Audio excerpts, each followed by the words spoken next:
Oh my gosh, Greta, school is so hard. I just can't wait to be done. Tell me about it, Mac. But we only have like 12 days left.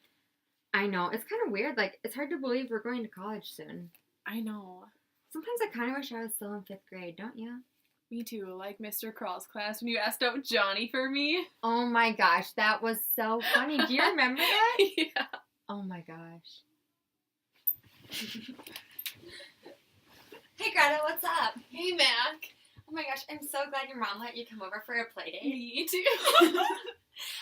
Oh my gosh, Greta, so today in third block, did you see the way that Johnny looked at you? Mac, I have to tell you something. What? I have a big crush on Johnny. A crush? Greta, Yeah. are you serious? Yeah, I really like Johnny. Oh my gosh, are you gonna tell him that you like him? Mac, I don't know. I can't. I'm too scared. Will you?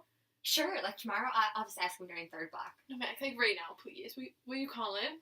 Yeah, my mom took away my cell phone, but like, we can use my home phone. Oh my gosh, please, let's go. Okay, Let's let's go. go. Okay, there you go. Okay. Okay.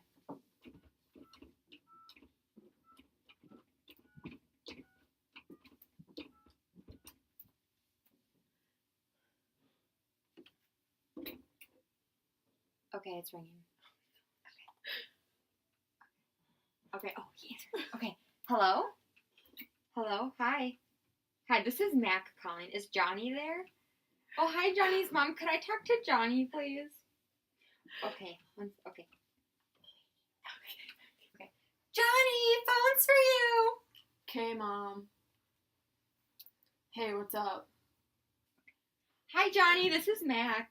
Yeah, this is Johnny. Hi. Yeah. I'm just calling. I just have to ask you something. Yeah, my friend Greta. Do you know Greta? Mm-hmm. Okay. Oh yeah, that chick Greta. I think I know her. Yeah. She likes you. Do you like her? Like, do you think maybe? She likes me? What? Oh, yeah, she's super nice and super cool, and she's like my best friend, and she's like, OMG, so awesome. Johnny. Oh, well, like, this is really weird, because I like you. Oh, yep. Mm-hmm. Uh-huh. Okay, yep. Mm-hmm. Yeah, I've been meaning to ask you, like, at the playground at recess, would you be my girlfriend? Mm-hmm. Okay, bye, Johnny. See you tomorrow. Alright, see ya. What do you say?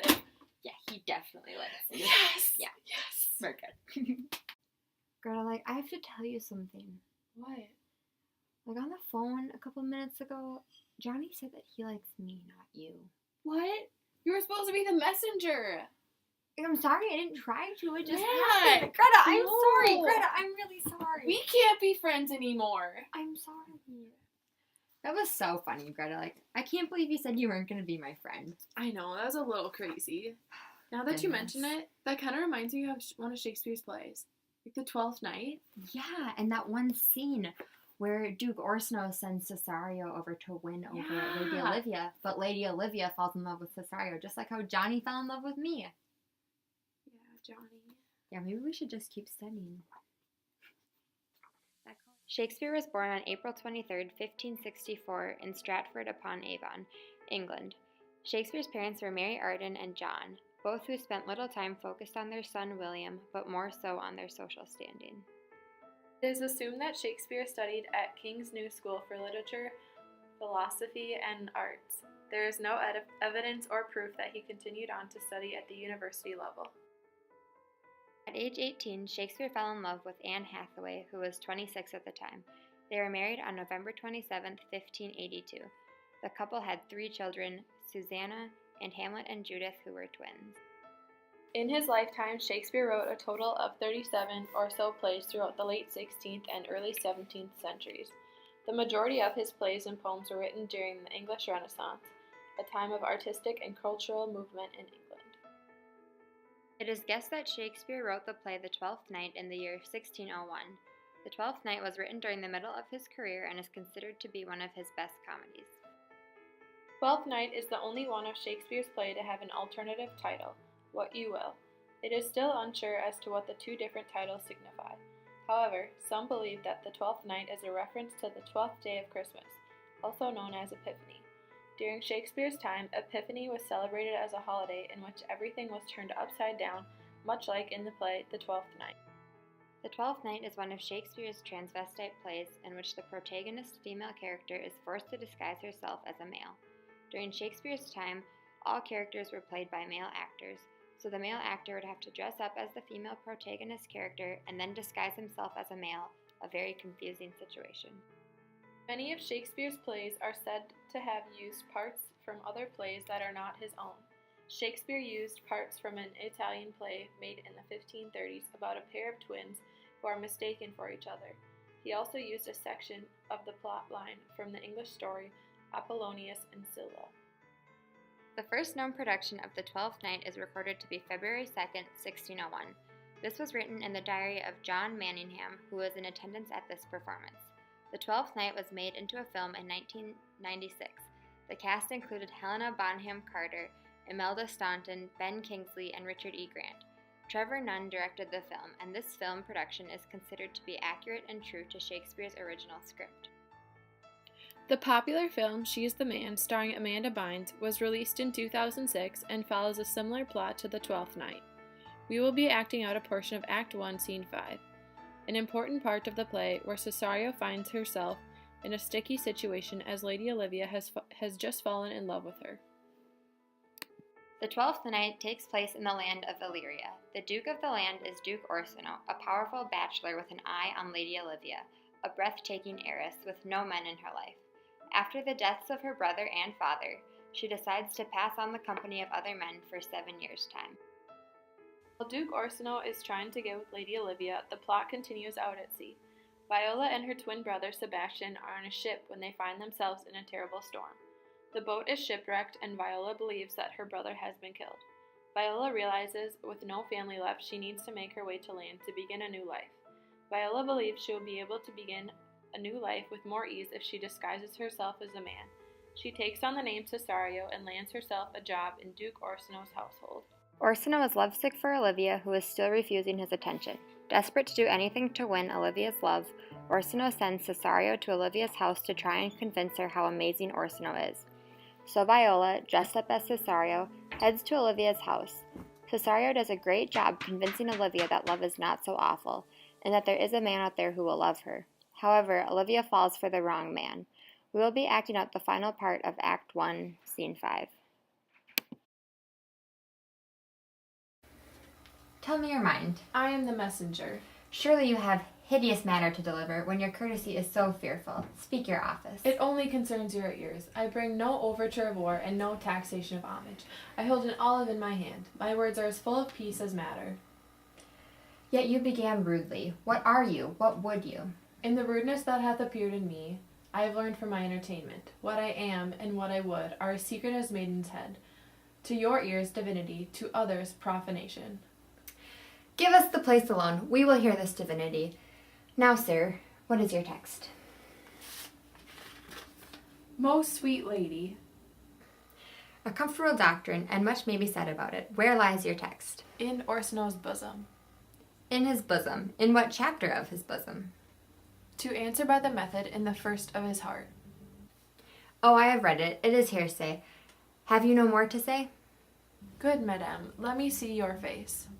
Have you any commission from your lord to negotiate with my face? You are now out of your text, but we will draw the curtain and show you this picture. Look you, sir, such a one I was at this present. Is it not well done?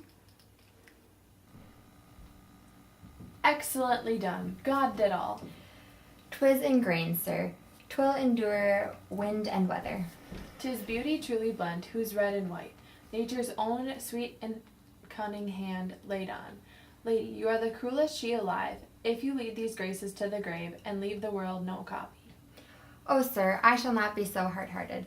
I will give out a diver's schedule of my beauty. It shall be inventoried, every particle and utensil labeled to my will, as 2 lips indifferent red, 2 gray eyes with lids to them, 1 neck, 1 chin, and so forth.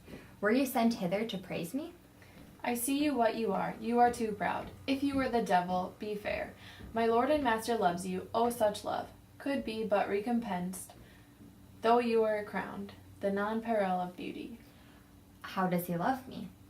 With adorations, fertile tears, with groans that thunder love, with sighs of fire. Your Lord does know my mind. I cannot love him, yet I do suppose him virtuous, know him noble, of great estate, of fresh and stainless youth, in voices well divulged, free, learned, and valiant, and in dimension and the shape of nature a gracious person. But yet I cannot love him. He might have took his answer long ago. If I did love you in my master's flame, with such a suffering, such a deadly life, in your denial I would find no sense. I would not understand. Why? What would you? Make me a willow cabin at your gate, and call upon my soul within the house. Write loyal cantons of contempt love, and sing them loud even in the dead of night. Hallow your name to the reverberate hills, and make babbling gossip of the air. Cry out, Olivia, oh, you should not rest between the elements of air and earth, but you should pity me. You might do much. What is your parentage? Above my fortune, yet my state is well. I am a gentleman. Get you to your Lord. I cannot love him. Let him send no more, unless perchance you come to me again to tell me how he takes it. I thank you for your pains. Spend this for me. I am not a feed post, lady. Keep your purse. My master, not myself, lacks recompense. Love makes his heart a flint, that you shall love, and let your fervor, like my master's, be placed in contempt. Farewell, fair cruelty.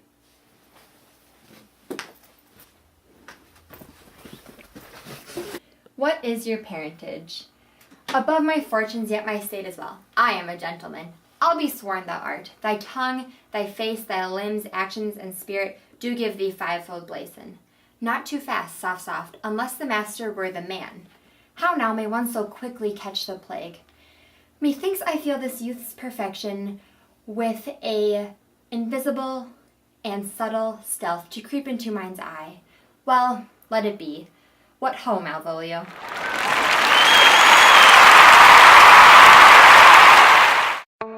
Olivia instantly falls in love with Cesario, and Cesario is now stuck in the middle of a very sticky love triangle. Sebastian, who in fact was not killed by the shipwreck, winds up on the shore of Illyria with the intent to find his way around. Meanwhile, the drama between the love triangle continues to unfold. Several of Olivia's suitors and maids decide to play a trick on Malvolio, Olivia's steward. They write a letter in Lady Olivia's handwriting describing Olivia's love for Malvolio. Easily deceived, Malvolio believes the letter and comes to Olivia's house. Olivia, shocked by his odd, flirtatious behaviors, thinks Malvolio is crazy and has him locked up. Meanwhile, some of her suitors begin to get jealous. Sir Andrew, a man who has been pursuing her, realizes that Olivia likes Cesario more than him. Andrew decides that the only way to solve this issue is to strike up a duel with Cesario. This conflict between Sir Andrew and what he thinks to be Cesario leads to the discovery that Cesario is in fact a girl and that she has a twin brother named Sebastian. Sir Andrew stumbles upon Sebastian, who he thinks is Cesario. He strikes up a battle with Sebastian. Lady Olivia walks in on the duel and asks Sebastian what she thinks to be Cesario for his hand in marriage. Sebastian is shocked but says yes because he can't deny such a beautiful lady. Orsino takes Cesario, aka Viola, on a stroll over to Lady Olivia's house. Olivia greets Cesario happily as she thinks that is who she just married, although she is mistaken because she just married Sebastian. Orsino becomes enraged at this news. Thankfully, Sebastian steps on stage to release some of the tension as the whole crew realizes Cesario is really a girl and Sebastian is her twin brother. Olivia is pleased to be marrying Sebastian. Orsino realizes that he loves Viola now that he knows that she is a woman, and the two decide to get married. And to put the cherry on top of the perfect ending, Malvolio, the man who Olivia had locked up because she thought he was crazy, was released. The 12th Night is a comedy with a pleasing ending that leaves the viewer satisfied. However, the play runs the whole gamut of emotions throughout it. The portion we acted out, Act 1, Scene 5, played a crucial part in the unveiling of the plot. Act 1, Scene 5 sets the stage for the sticky love triangle to unfold. It is in this part that Olivia mistakenly falls for a woman dressed as a man. This confused identity and love is an ongoing theme throughout the rest of the 12th Night. Orsino finds himself having feelings for Cesario, who he thinks is a male. Both Olivia and Orsino are having feelings for the same gender, and allowing their love sickness to control their lives. Orsino and Olivia describe love as being a plague or a pain in the body. It bends them both over and consumes their minds. Only when the play comes to a close are they able to come to senses with their desires and wed their true loves. Oh, Greta, I feel like we should really stop studying for AP and finish that college English project. I think that's probably a good idea. Like, all we have left is those reviews. Okay. Yeah, let's do it. In Harold Bloom's book, Shakespeare, The Invention of the Human, Harold says, quote, "I would have to admit that the Twelfth Night is surely the greatest of all of Shakespeare's pure comedies. The largest fault of every staging of Twelfth Night I've attended is that the pace is not fast enough. It ought to be played at the frenetic tempo that befits this company of zanies and antics. I'm a little sorry that Shakespeare uses Twelfth Night as his primary title. What you will is better, and among much else means something like have at you." We agree with Harold Bloom that The Twelfth Night is one of Shakespeare's greatest comedies. Although we have only read about 4 out of his 37 plays, we love the humor that goes along with the plot. It is entertaining to see Viola stuck between Orsino and Olivia while she tries to maintain the identity of a man. The complicated plot keeps the reader enthralled and attentive throughout the whole play. It is difficult to not enjoy the whimsical humor from Cesario and see Orsino struggle to fight for the love of his life.